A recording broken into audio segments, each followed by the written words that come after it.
What's up, guys? Welcome back to the Weekly Scraps. Oh man, UFC 314. It was a great card.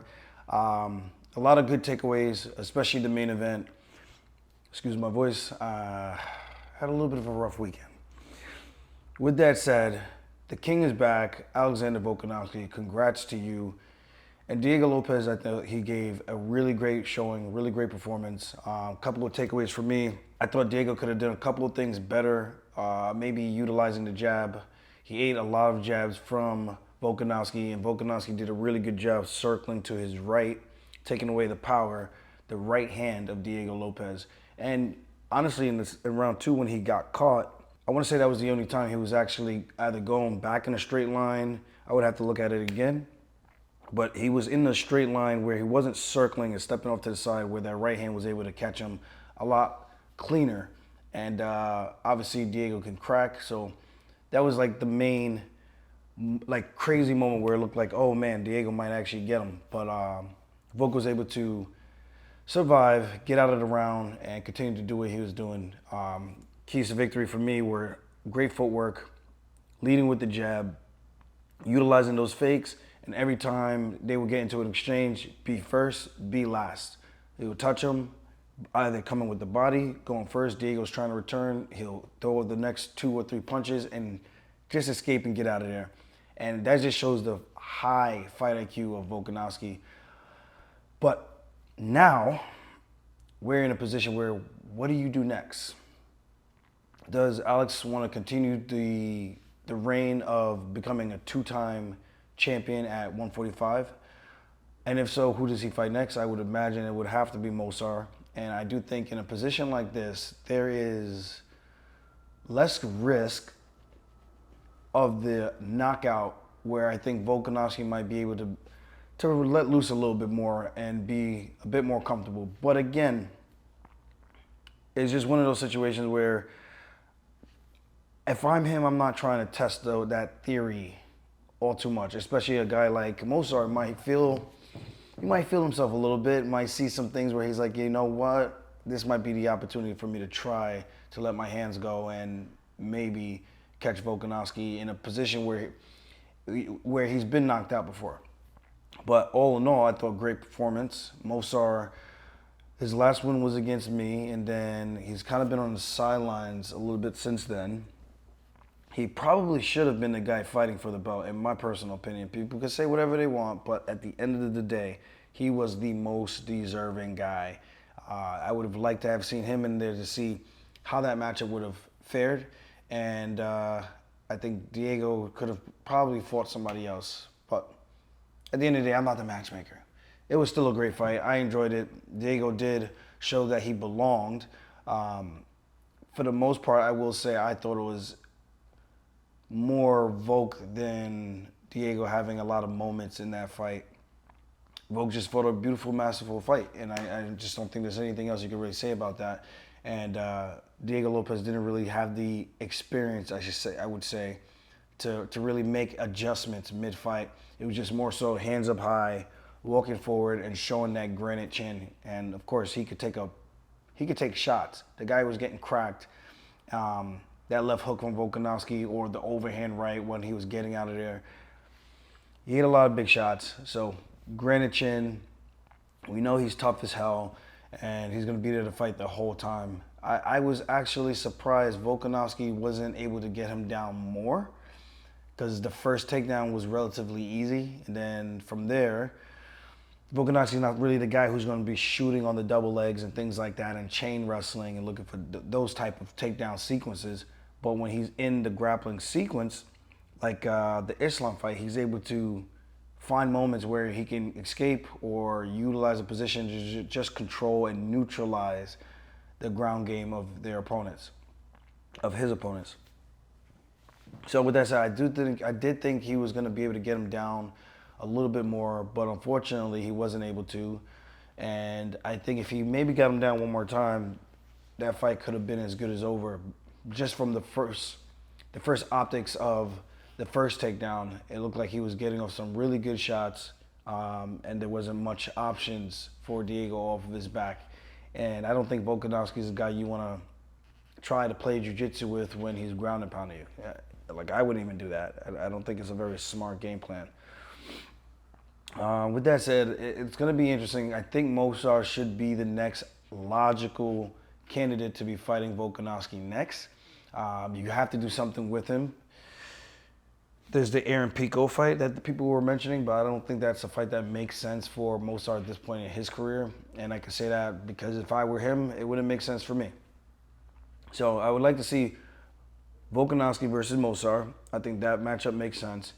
I would love the opportunity for me to fight Diego Lopez next.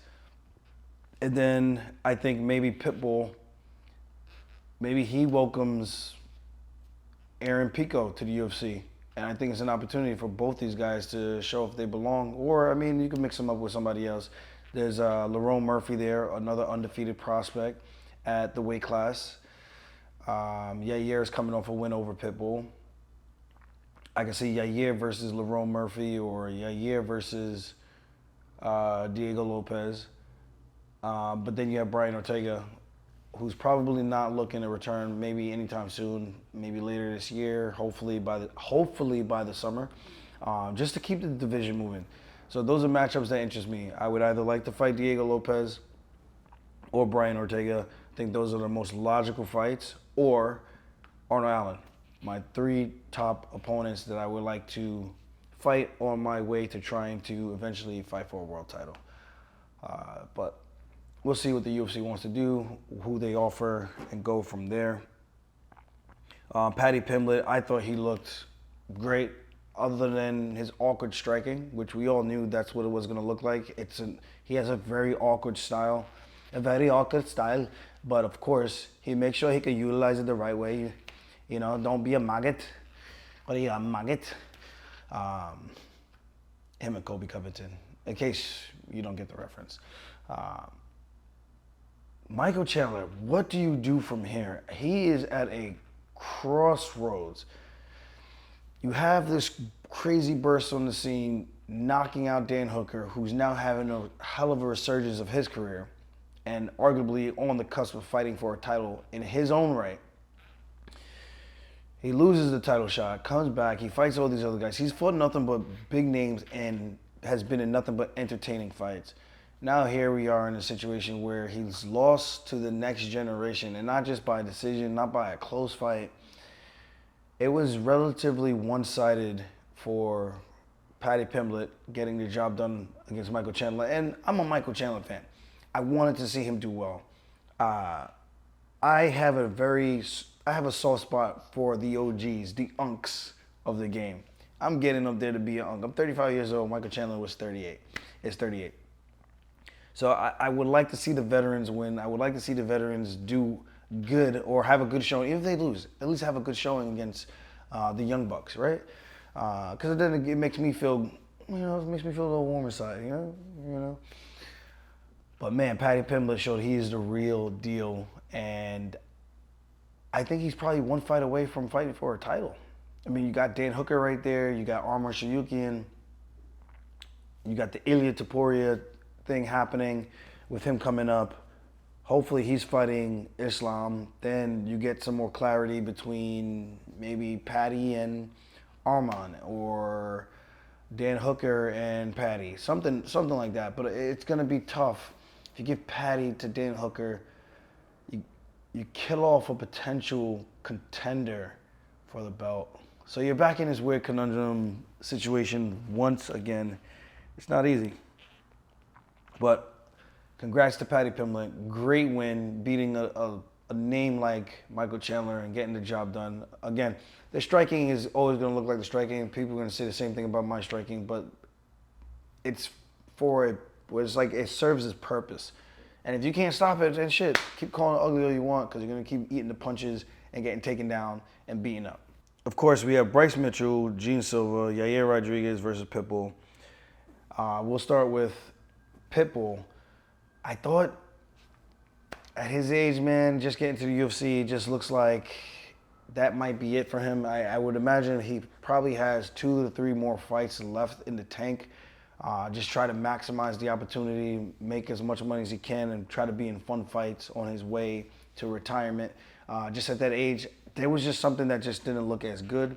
I don't know if it was the ring rust, and I don't want to say ring rust. I don't know if it was the jitters of the UFC. I know people talk about it all the time. They say it's not a real thing. I think it's a real thing. I think a lot of people, they come in here and it's their first fight, their debut, the big show. I'm telling you, it's night and day when you go from the smaller regional shows or the second promotion, second and third, and then you come here, the lights, the setup, everything, the crowd.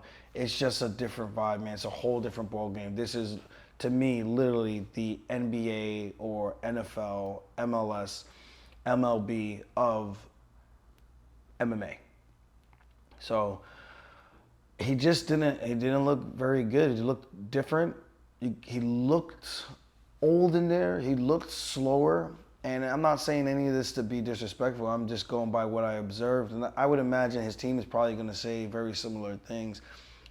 It just didn't look like the Pitbull that we have known if you have followed Pitbull throughout his Bellator career. With that said, I am curious to see what his thoughts are, how the debut went, how his week experience was. Of course, he's fighting a guy who's 5'10", 5'11", and Yair Rodriguez, not a very easy guy to get to, and has really dangerous kicks. So maybe that's something to do with it. Maybe he didn't really get the looks that he thought he needed. So I don't know. There's a lot of question marks with that. But just from the way everything looked, it just didn't look like there was much urgency in that fight. And I thought Yair looked good, made it fun, and it was as one-sided as it could probably be for Yair. And now he's back in the win column in a good way, and against a very credible name. Gene Silver beating Bryce Mitchell. I did not see it going like that. I did think Bryce could possibly get Gene down one time. I got to see Gene Silver in the back, and you could see the emotion of how much winning that fight meant to him, and just where his career is going, man. It's what would you say? I don't say it's inspiring. I think inspiring for me it's Volkanovski. And I got to tell him that too at the after party over at 11. So that was cool. Just getting to share that moment with Volk and expressing how watching him helps other people and even myself. But with Gene Silver, I think it was very. I think it was as dominant as it could get. Yeah, this guy is on a run. He's on a crazy run. Like Gene Silver, it just seems like he can't be stopped right now. And it would have been nice if Topuria was still down at the weight class because of this stylistic approach, the heavy boxing style of Gene Silver, counter boxing style. There's a couple of things that I think Gene could do better just watching that fight as well. But again, for what it was, able to neutralize the threat of Bryce Mitchell. Obviously, each opponent presents different problems and different ways that you prepare for the fight. With this, I thought he did a great job defending all the takedowns. He has a really nasty guillotine choke, as we all now can see. And the dude, he's a tank, man. And he also called me Baby Shark. He called me Baby Shark. I think he's called me little.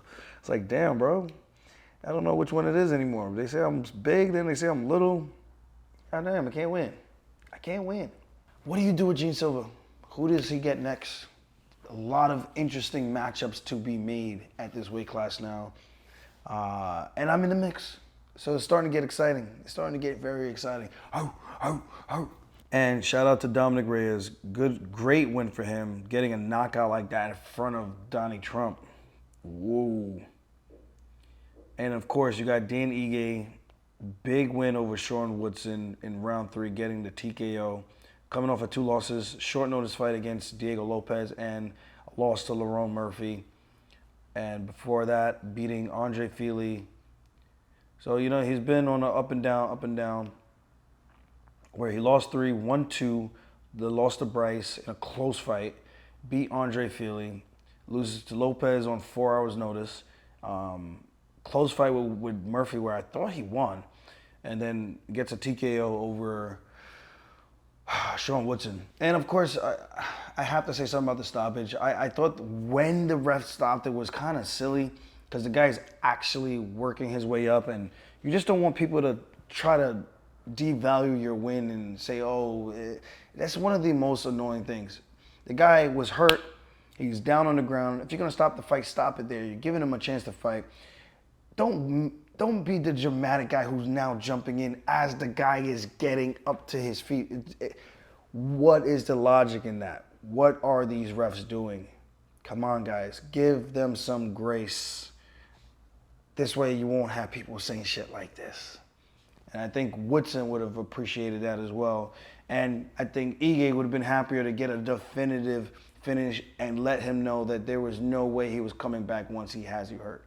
So I think both guys would have fared well from that. But again, I don't think it was going to get any better, but we don't know for certain.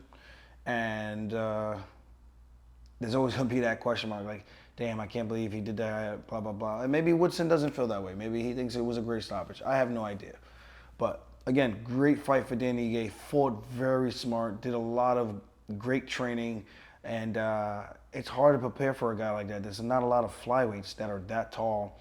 And to do a whole training camp for someone that's that tall, it's super annoying and not fun to be a part of, especially if you're the guy fighting. Because now you have to deal with those daddy long legs and being almost a whole half foot shorter than the person. Trying to get to them in training over and over, getting hit in the stomach, long kicks, long calf kicks, and all this stuff. It's not easy. But great fight. I thought Woodson did the best that he could in the moment, and Ige was able to have a good enough game plan where he didn't eat no big shots from the outside, was able to get inside when he needed to, and scored where he needed to. I would be interested to know how the judges had rounds 1 and 2 scored going into that third round. I mean, I'm sure I could probably do a Google search, but it is what it is. All right. Thank you guys for tuning in. And of course, thank you guys for pulling up to the pop-outs. I know it was very short notice, but I appreciate you guys coming to the meet and greets. Bartulio's, thank you guys for hosting us. And Grails, thank you guys for hosting us. We're still here in Miami, heading back home tomorrow. It's been a whirlwind of a weekend. Wow. But it's been fun. I'm working overtime. Guys, when you're a business owner, you put a lot of love and energy into your company, and that's what I've been doing. So we're making some great movements down here. We got some great things on the horizon. Super excited for the future, and thank you guys for always rocking with me. You can check us out if you want to cop anything from funkharborspirits.com and support. Thank you guys. I'm about to head to training right now. So peace. Oh yeah, and who do you guys think I should fight next? Let me know in the comments. Who should I fight next? Don't forget to like, subscribe. See you guys next time. Peace.